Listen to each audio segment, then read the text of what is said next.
This man, the first time he won the lottery and went to claim his prize, the boss didn't even glance at it and immediately said he had changed the numbers. The man tried to explain, but the boss told him to leave. The man was furious. He pulled out a gun and told the boss to open his eyes and look clearly. At this moment, another man stepped forward to help, offering to buy the ticket for $200. John was a little shocked. He called the man outside. John thought he wanted more money, but instead, John asked him what he was lacking. He confidently replied that he lacked nothing. John laughed. It would certainly be interesting.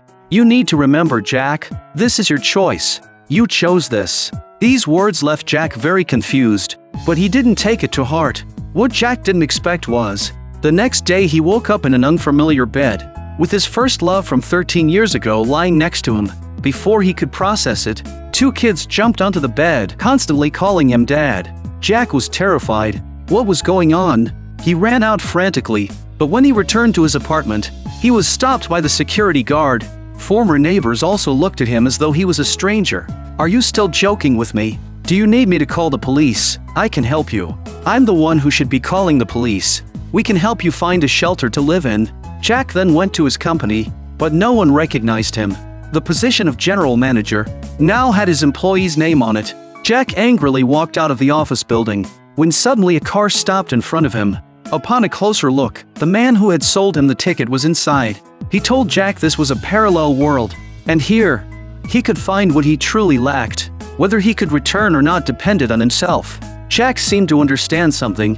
For his bright future, he had cruelly left his girlfriend right after college. And now, 13 years had passed. Now reuniting, it was in this way. Perhaps out of guilt in his heart, he returned to that home.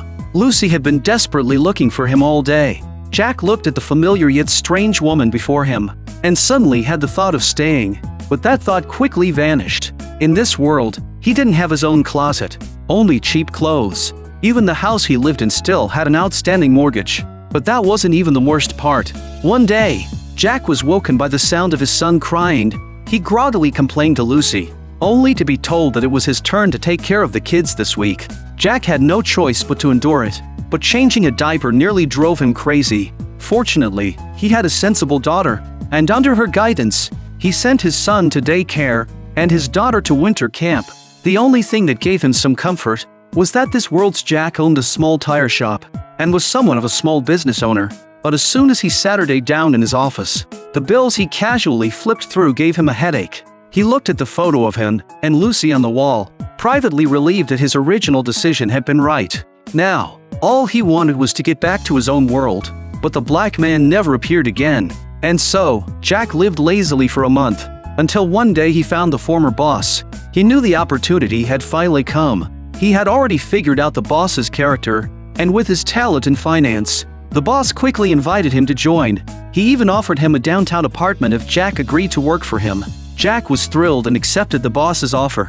That evening, he took Lucy to see the new house, but Lucy didn't show the surprise he expected. Instead, she said she didn't want to change their current life. She was already very content. Jack stared at Lucy in shock. He couldn't understand this at all. However, Lucy said not to take their daughter out of the school she liked, and not to move out of their county home.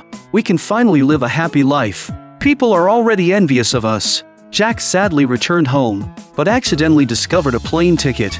It turned out that in this parallel world, he had given up on the opportunity to intern in London, and had returned to Lucy's side the very next day. Then Lucy walked over, and Lucy said she would respect Jack's choice.